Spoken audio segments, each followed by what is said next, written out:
Na turma do bate-bola, destacando o Atlético, tem um compromisso no fim de semana, Campeonato Mineiro contra o Atlético, e depois, na terça-feira, Copa Libertadores, Mineirão. Cláudio Rezende. Oi, Emerson Pancieri.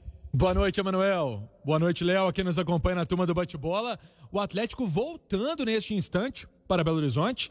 O voo que saiu à tarde de Caracas, na Venezuela, inclusive hoje não deu tempo nem de fazer nenhum tipo de trabalho na Venezuela. O Atlético estava cuidando desse retorno mesmo, os jogadores descansaram e faz parte também desse trabalho da preparação física e da fisiologia para ter o melhor dos atletas. Então, o Galo, que fez ainda uma escala em Manaus, às 8h30 da noite, a expectativa é chegada, o desembarque no Aeroporto Internacional de Belo Horizonte, após esse empate por 1-1, jogo contra o Deportivo Laguaira. E aí, o que chama a atenção é que o Atlético está no Grupo H, com outras equipes, que é o Cerro Porteño e o América de Cali.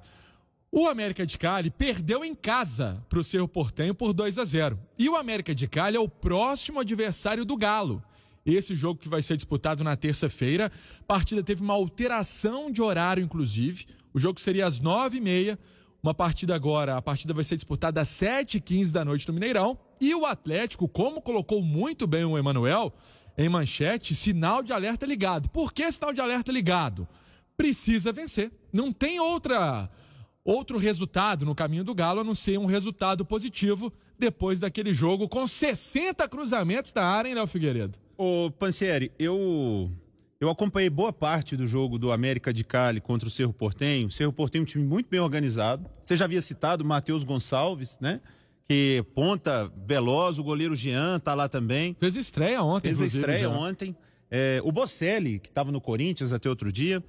Não é bobo o time do Cerro Porteño, não. O América de Cali, realmente, eu não vi grandes coisas. Acho que o Atlético tem plenas condições de vencer. Mas, até para rolar a bola para o Emanuel, para a gente falar um pouquinho sobre o jogo de ontem, eu fiquei com algumas impressões, Emanuel, que não foram criadas apenas com o jogo de ontem, mas elas se confirmaram com ontem, né, que era o jogo mais importante do Atlético nesse ano de 2021. A primeira coisa é que eu tinha muita esperança que o Cuca aproveitasse coisas boas que o Jorge Sampaoli deixou. O trabalho do Sampaoli não foi perfeito, mas ele foi bom.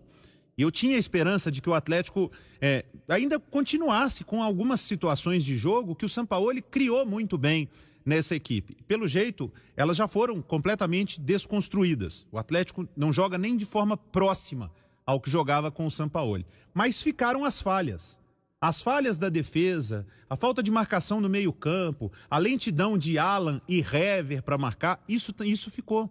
Isso acontecia no Sampaoli e acontece com o Cuca. E me preocupa ainda mais, Emanuel, quando o Zaratio entra para fazer o gol que salvou o Atlético da derrota, o Everson fazendo grandes defesas, mas eu não sou daqueles que usa a hashtag que tá nas redes, né, fora Cuca. Não acho que o Atlético tem que mandar o Cuca embora, não, mas a hashtag é trabalha Cuca, porque o Atlético já começou a Libertadores e ele não está jogando bem. Uma coisa é, o Galo pode ser campeão da Libertadores? Pode. Vai ter que jogar muito? Vai. Isso a evolução vai acontecer? Vai. Mas a Libertadores já começou, Emanuel. E contra o time mais fraco do grupo, que morreu no segundo tempo, o Galo não conseguiu ganhar. É lógico que não tem como não criticar a atuação de ontem, chefe. O Atlético entrou em campo como favorito absoluto na partida de ontem, pelas circunstâncias. O Laguaira estava um tempão sem jogar.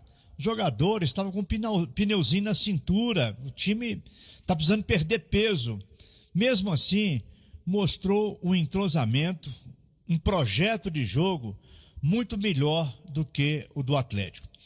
Ô, Léo, o Atlético ainda tem defeitos da época do Sampaoli, que é tocar a bola em excesso e sempre devolver a bola para a zaga e a zaga devolver para o goleiro. O Atlético fez isso quando a partida estava nos acréscimos ontem, lá em Caracas. O recuo para o goleiro não havia razão nenhuma. Toque para lá, toque para cá.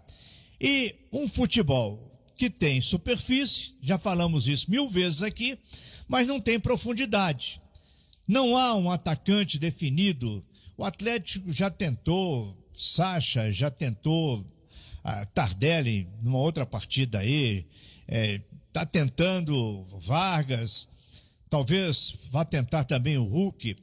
Alguns jogadores no Atlético fora de forma absoluta. Um deles é o Hulk.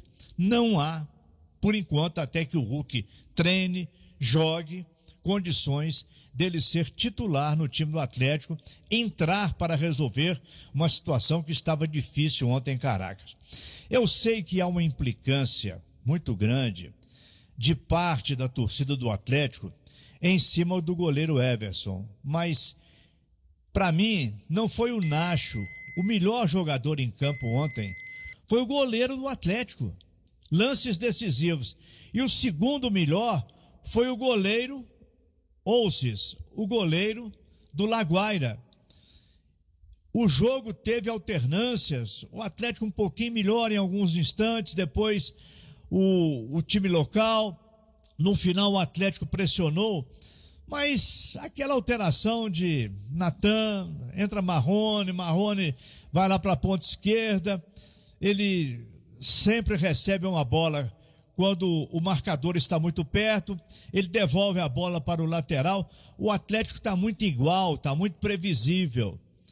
Não está mostrando muita novidade. Quando existe uma cobrança em cima do Cuca, eu acho ela justa. O que eu não acho justo é esse negócio de fora Cuca, com 1 mês e pouco, técnico, que foi vencedor do Atlético numa outra fase, já ser questionado para ser demitido e ser contratado outro. O Atlético aguentou 1 ano aí de Sampaoli, cometendo erros muito maiores do que o Cuca cometeu.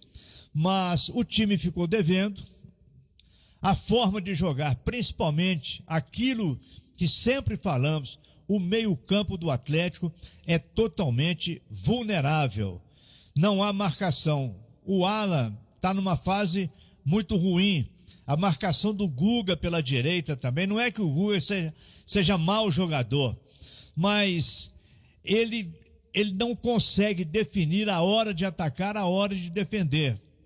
E essa situação aí que está todo mundo cobrando, não é novidade. O Hever está perdendo todas as bolas na corrida para qualquer tipo de atacante adversário. Deu o primeiro gol, um lance atravessado de bola. O Vargas, para mim, não teve culpa naquele lance. Depois, no final do jogo, também perdeu bolas na corrida.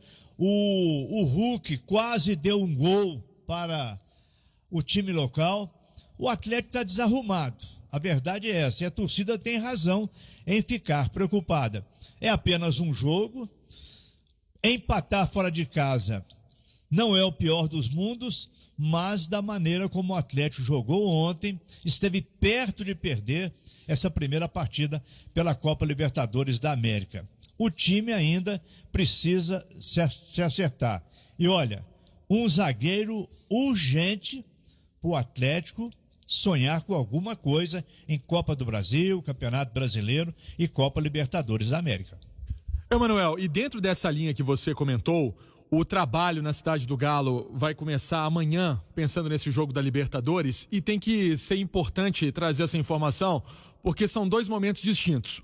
Um vai ser esse duelo contra o Atlético no sábado, jogo no Independência, às 7 horas da noite. Neste jogo, o Cuca já tinha comentado, antes mesmo da partida contra o Deportivo Laguaira, antes dessa partida jogando na Venezuela, ele já fez ali a menção que mandaria reservas. Então, vai ser um time alternativo, um time reserva. Ele levou 25 jogadores para a Venezuela e deve colocar essa turma para jogar no Independência. Até porque o Campeonato Mineiro para o Atlético está sacramentado, resolvido, primeira posição. É um time que vai ter vantagem na fase semifinal, avançando, tem vantagem também na final do estadual. É uma coisa que está mais certa. Então, o trabalho retorna na Cidade do Galo amanhã, mas sem tirar o foco da terça-feira, o jogo que eu comentei anteriormente, essa marcação da Conmebol saindo das 9h30 para às 7h15 da noite, duelo válido pelo Grupo H, ou seja, TV aberta não transmite. Tem que ficar ouvindo a Itatiaia mesmo, a massa atleticana, mais um jogo com o nosso Caixa e todo o nosso primeiro time do rádio. O Atlético, sobre a sexta-feira, saindo um pouco das 4 linhas, um evento importante está marcado para amanhã, um evento que vai ser de maneira virtual. O presidente Sérgio Batista Coelho nem viajou para Caracas por conta desse assunto. É um assunto fundamental no Atlético, o encaminhamento das dívidas, parte financeira, o que deve, questão dos credores. Teve essa história do André Cury também, dos 40 milhões de reais que o Atlético deve ao empresário. Questões que vão ser resolvidas também com outras dívidas do Atlético. Tudo isso vai ser direcionado, apontamentos da parte financeira, como o Galo vai se portar. Além do Sérgio Coelho, vai ter também a participação do Rafael Menin, do Rubens Menin, também o Renato Salvador, o Ricardo Guimarães. Todos eles vão participar desse evento virtual com os conselheiros, quando o Atlético vai dar esse direcionamento importante da vida deles. Sabemos que outros times também do futebol brasileiro têm essas dívidas, o Galo não é diferente e precisa se enquadrar e arrumar uma fórmula para fechar esse lado financeiro. Além do lado financeiro, o Atlético hoje, até uma apuração dos companheiros do Globo Esporte, fazendo um acordo com o Ronaldinho Gaúcho. O Ronaldinho Gaúcho, o Atlético devia uma grana ao ex-atleta e essa repactuação da dívida antiga, o Atlético vai pagar 6 milhões e 300 mil reais a título de direito de imagem em parcelas até outubro de 2023, ou seja, o Galo também arrumando a casa nessa parte financeira, Emanuel. 6 horas e 50 minutos.